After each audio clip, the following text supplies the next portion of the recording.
अपने बेटे की मौत का बदला अपनी बेटी से नहीं लेने दूंगी। मामा बाबा को छोड़े। बस यार की सूरत। लोगों का बाप तो मुझसे किस चीज का बदला ले रहा है? वो मेरी बेटी की शादी नहीं करवा सकता। सारा के लिए आदिल से बेहतर कोई और लड़का नहीं हो सकता। बाबा ने मेरी शादी तय कर दी है। ये तो बहुत अच्छी बात है। किससे? आदिल से।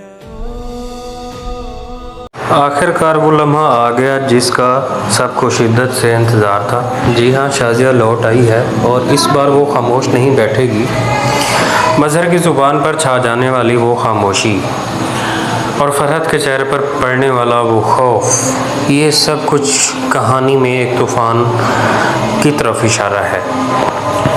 जी हाँ, शाज़िया को जब पता लगता है कि मज़हर आदिल और सारा की शादी करवा रहा है तो वो अपनी बेटियों से पूछती है कि ये तुम्हारा बाप मुझसे किस चीज़ का बदला लेना चाह रहा है, वो ऐसे कैसे कर सकता है, वो सारा की शादी आदिल से कैसे करवा सकता है। और दूसरी तरफ आदिल के लिए वो अल्फाज जो उसने ज़ारा के लिए कहे थे कि ज़ारा तुम मेरी दुनिया हो, ये सिर्फ़ एक जुमला नहीं, ये एक मोहब्बत का इतराफ़ था। आदिल जो हमेशा उलझता रहा अब शायद खुद को पा चुका है। ज़ारा जो शक में गिरी थी अब उसके दिल को सुकून आ गया है। लेकिन ये मोहब्बत वक्त की आजमाइश में कायम रह पाएगी या फिर कोई नया तूफ़ान उनके सुकून को छीन लेगा। देखते रहिए जुड़वां का नया प्रोमो, जहां हर एक मंज़र एक तूफ़ान की अलामत है। जी हाँ, शाज़िया जाएगी मज़हर से हिसाब लेने उसके घर, और उसके घर पहुंच के उसके गिरेबान में हाथ डाल के उसके कहती है कि तुम्हारी जुर्रत कैसे हुई, तुम ऐसा कैसे कर सकते हो, तुम अपने बेटे की मौत का बदला तुम मेरी बेटी से इस तरह नहीं ले सकते, मैं ये नहीं होने दूँगी। तो वहाँ पे ज़ारा अपनी माँ को कहती है कि मामा इस तरह ना करें, बाबा को छोड़ दो। दूसरी तरफ नाजरीन, सारा तो ऐसे जो है वो खामोशी की अलामत बन चुकी है जैसे उसकी ज़िंदगी ही ख़त्म हो गई हो, क्योंकि वो दिल ही दिल में आदिल से प्यार करती थी और आदिल को इतराफ़ भी कर चुकी थी कि मैं तो बचपन से ही तुमसे शादी करना चाहती हूँ।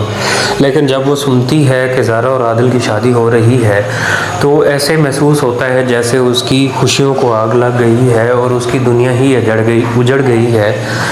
तो वो बहुत ज़्यादा परेशान होती है। उसकी इस परेशानी को देखकर उसकी माँ जो है वो मज़हर और फरहत से बदला लेने पहुंच जाती है उसके घर।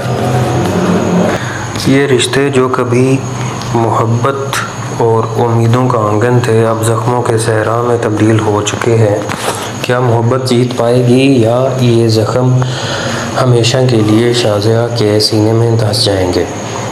तो जी हाँ, शाज़िया जब जाती है मज़हर से हिसाब लेने कि उसकी नाइंसाफ़ियाँ जो है उसकी औलाद का मुस्तक़बिल किस तरह ख़राब करती हैं, तो वो उससे पूछती है कि तुम अपने बेटे का बदला मेरी बेटी से नहीं ले सकते, मेरी बेटी का रिश्ता करके तुम इस तरह अपना बदला नहीं चुका सकते।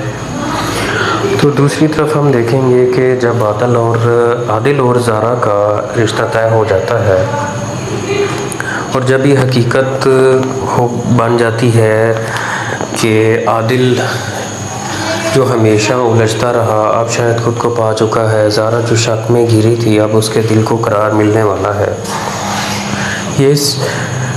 ये सिर्फ मोहब्बत का, वाबस्तगी का और अपनी हर खुशी को ज़ारा से जोड़ने का आदिल का सपना जो है वो पूरा होने वाला है। क्या ये मोहब्बत वक्त की आजमाइश में कायम रह पाएगी या फिर कोई नया तूफ़ान उनका सुकून छीन लेगा?